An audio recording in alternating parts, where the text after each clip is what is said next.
بسم الله الرحمن الرحیم و به نستعین. بەناوی خوای گەورە و میهرەبان. وەک دەزانن هەفتەی پێشوو سەرۆکۆماری ئێران سەردانی عێراقی کرد. لەو سەردانشدا هاتە سلێمانی و هەولێریش. ئەمە یەکەمین سەردانی سەرۆکۆماری ئێران بوو بۆ هەرێمی کوردستان و هەڵگری ئەو مانایەیە کە هەرێمی کوردستان بۆ ئێران جێیبایەخە.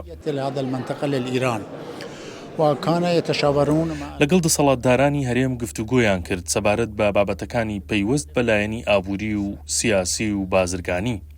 هیوادارین کۆمپانیا ئێرانیەکان و کۆمپانیاکانی هەرێم پێکەوە پەیوەندی دروست بکەن و هەماهەنگی هەبێت لە نێوانیان لە بوارە ئابووری و بازرگانیەکان.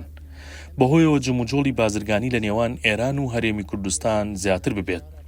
سوپاس بۆخوا ئاڵوگۆڕی بازرگانی نێوان هەردوولا لە قۆناغێکی باشدایە.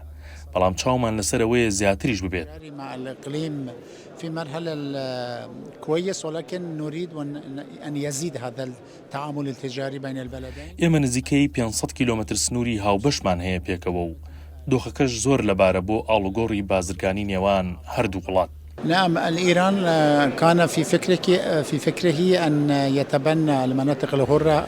ئێران لە خەیاڵی ئەوەدا بوو پرۆژەی ناوچەی بازرگانی ئازاد لە ئەستۆ بگرێت لە ناوچە سنوورەکان، بە تایبەتی لە مەریوان و قەسری شیرین و بانە، بۆەوەی خەڵکی لێرەوە بە ئاسانی بچنە ئەو ناوچانە و ئەو کاڵە ئێرانیانەی دەیانەوێت لەو ناوچە ئازادە بیکڕن. ئێستا هەوڵەکان دەستی پێکردووە و هیوادارین لە کاتێکی نزیکدا ئەو ناوچە ئازادە بکرێتەوە. وەک دەزانن لەم ناوچە ئازادە باج وەرناگیرێت. کڕیار ئەوەی دەیەوێت دەیکرێت بەبێ ئەوەی هیچ باجێک بدات، بە ئاسانیش دەتوانێت بهێنێتەوە بۆ هەرێمی کوردستان. وينتقلون إلى الإقليم الكردستان. خوا جەزای بەخێرتان بداتەوە.